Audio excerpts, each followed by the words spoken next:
네, 지금까지 내용 법조팀 임찬종 기자와 정리를 해보겠습니다. 자, 징계위원회가 2번 열렸고 오늘 새벽 4시가 다 돼서야 이제 정직 2개월이라는 징계를 내렸는데 이 결과를 어떻게 봐야 될까요?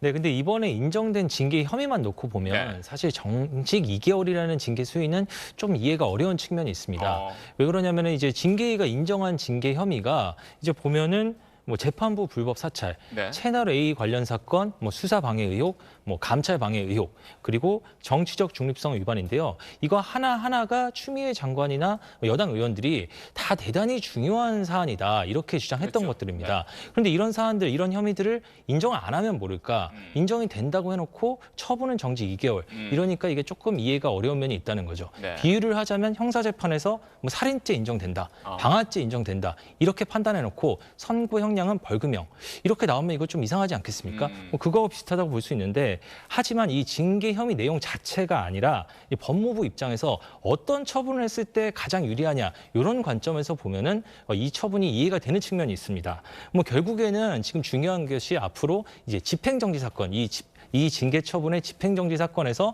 법원이 누구의 손을 들어주느냐가 또 굉장히 중요하게 되는데 그렇죠. 네. 아무래도 해임 처분같이 상대적으로 높은 수위의 징계 처분을 하면은 이 집행정지 사건에서 법무부가 불리해질 가능성이 상대적으로 높아집니다. 반대로 뭐 더 낮은 정직 징계 같은 걸 하게 되면은 뭐 거꾸로니까 상대적으로 유리해진다고 볼 수 있겠죠. 또 뭐 윤석열 총장 정직을 해놓으면 이 정직 기간 중간에 이제 뭐 원전 수사 등 이제 민감한 사건들이 마무리될 수 있을 것이라는 그런 분석도 가능합니다. 결국에는 징계 혐의 내용 자체만 보면은 의아한 점이 좀 많지만 법무부의 유불리 관점에서 보면 왜 정직 2개월 처분했을까 이게 이해가 될 수 있다고 볼 수 있습니다. 네, 뭐 방금 임찬종 기자도 이야기를 했지만 또 윤석열 총장이 이미 법적 대응의 뜻을 밝혔고 법원이 어떤 판단을 내리냐에 따라서 앞으로 또 사태의 흐름이 달라지겠네요.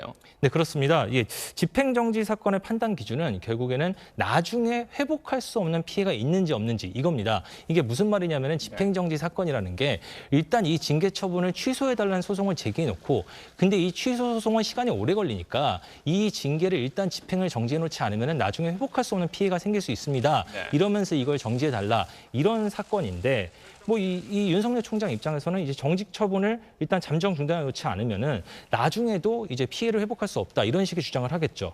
뭐 그러면 이제 하지만 법원 입장에서 이 지금 당장 중단 안 해놔도 나중에 이제 본안 소송에서 취소가 돼버리면은 피해 다 보상받을 수 있다 이렇게 판단을 하면은. 그런 신청 받아들이지 않고 기각을 할 겁니다.